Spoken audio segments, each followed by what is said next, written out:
Subscribe YouTube channel Metro TV News dan jangan lupa nyalakan notifikasinya. Pemirsa, kasus harian COVID-19 masih terus mendaki. Hal itu terpantau sejak sepekan terakhir. Namun tak cuma kasus harian, kasus aktif pun kini angkanya ikut melonjak. Lalu benarkah Indonesia sudah masuk endemi COVID-19? Kita akan ulas dalam rangkaian fact check kali ini. Yang pertama, kita berangkat dari data kasus COVID-19 selama 2 pekan terakhir. Data yang kami tampilkan ialah kasus COVID-19 harian dari awal Juni, tepatnya kan kemudian ada di pekan pertama di bulan Mei. Bisa kita lihat di sini, bisa dibandingkan saat pada tanggal 16 Mei 2022 kasusnya masih di bawah 200 kasus per hari atau sekitar 182. Kemudian di tanggal 18 Mei mulai mengalami kenaikan 317, 19 Mei 318, namun kembali turun di tanggal 22 Mei yaitu sebanyak 227 kasus hariannya. Dan berbeda di tanggal 30 Mei sampai bulan Juni, yaitu tanggal 5 Juni tepatnya.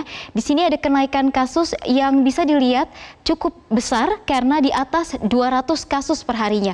Di tanggal 31 Mei 340 kasus dilaporkan, di tanggal 3 Juni 372, 4 Juni 395 dan di tanggal 5 Juni ini besarannya sekitar 388 kasus harian. Nah, dari 2 kasus atau 2 periode ini saja kita sudah lihat bahwa besaran pada grafis pertama atau di chart pertama adalah sebesar 1.814, sedangkan di chart yang kedua ini bisa dilihat adalah besarannya 2.385 kasus dalam 7 hari terakhir.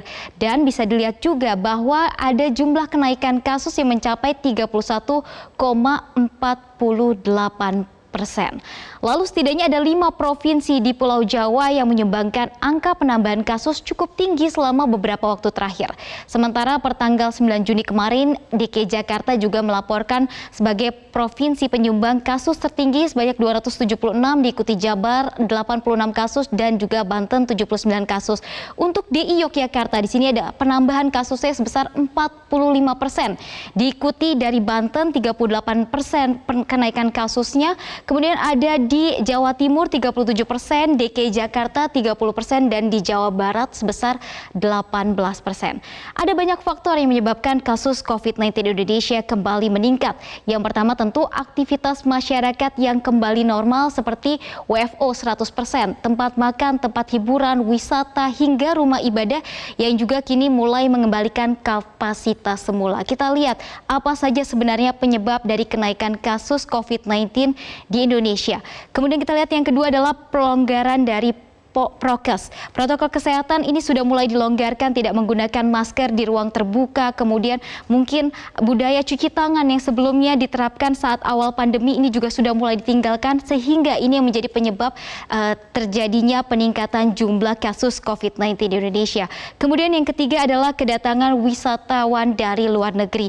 Semakin dibukanya pintu kedatangan wisatawan dari luar negeri ini ternyata juga berdampak terhadap penyebaran kasus COVID-19 di Indonesia.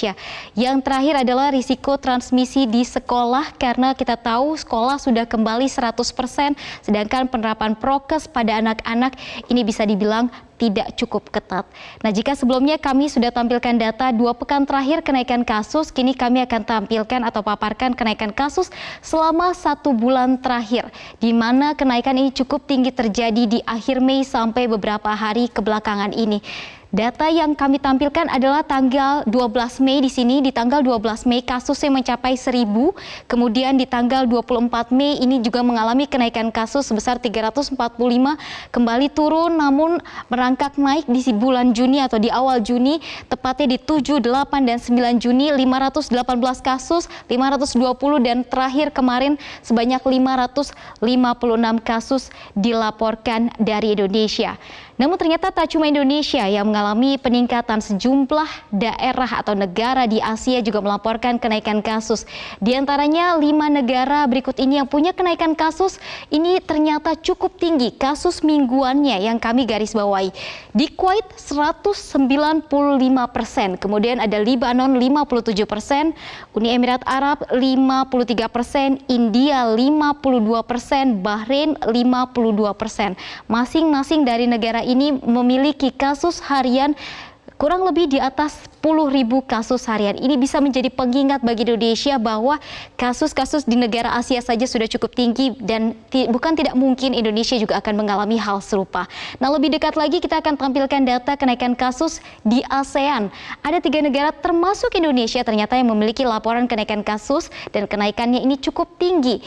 Pertama kita lihat dari Brunei yang memiliki angka kenaikan kasus dalam 7 hari kebelakang sebesar 2.590 kasus atau naik sebesar 52% kasus mingguannya. Kemudian Indonesia memiliki angka 2.839 kasus dalam 7 hari terakhir atau setara dengan 48% kenaikan mingguannya. Dan terakhir adalah Filipina 1.377 kasus dengan kenaikan secara persentase yaitu sebesar 10%. Nah, selain dari 3 negara di ASEAN ini, namun ada negara tetangga seperti Malaysia, kemudian juga ada negara tetangga seperti Singapura yang memiliki laporan kasus ternyata cukup tinggi juga, bahkan di atas 10.000 kasus hariannya. Ini bisa menjadi pelajaran tentu bagi Indonesia. Kita lihat Organisasi Kesehatan Dunia pun mencatat angka kenaikan kasus tidak hanya di Asia namun juga di dunia. Dari catatan yang dikeluarkan oleh WHO tepatnya pada tanggal 8 Juni 2022 di sini dikatakan kasus mingguan di ASEAN naik sebesar 1%. Namun terjadi penurunan dari kasus periode tahun 2021 atau turun sebesar 21%. Kemudian untuk kasus COVID-19 di dunia yang dikatakan oleh WHO ini ada 50 negara melaporkan kenaikan kasus yang cukup signifikan. Kemudian ada dominasi varian yaitu subvarian Omicron BA.2. Ini adalah varian berasal dari Afrika Selatan yang kemudian banyak atau menyebabkan peningkatan kasus di wilayah sana.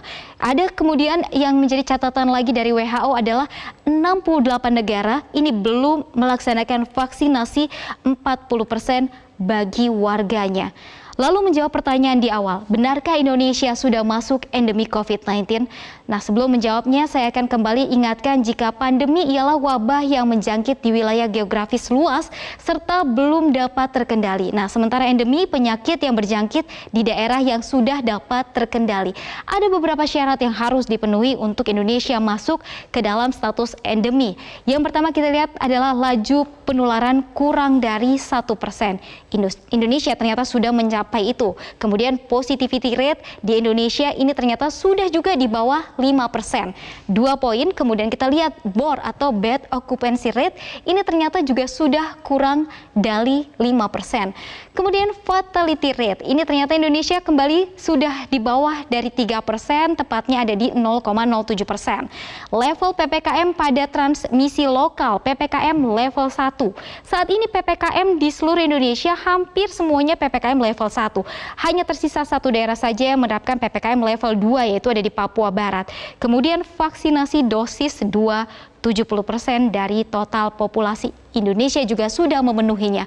Namun berangkat dari ini semua belum juga bisa dipastikan bahwa Indonesia sudah masuk ke tahapan endemi karena masih ada peralihan di sini dari pandemi menuju endemi atau sekitar 6 bulan yang harus dilalui oleh Indonesia dan juga nantinya ketetapan itu akan dikeluarkan oleh WHO. Sejumlah syarat memang sudah dipenuhi Indonesia untuk meninggalkan status pandemi beralih menjadi endemi. Namun sekali lagi belum semua syarat, masih ada sejumlah pekerjaan rumah yang perlu dilakukan pemerintah. Begitupun dengan masyarakat. Prokes tetap perlu dijalankan di masa transisi ini agar pandemi COVID-19 segera beralih menjadi endemi. Untuk sementara saya kembalikan ke Reno. Baik, terima kasih Livia untuk informasi komprehensif dari Anda.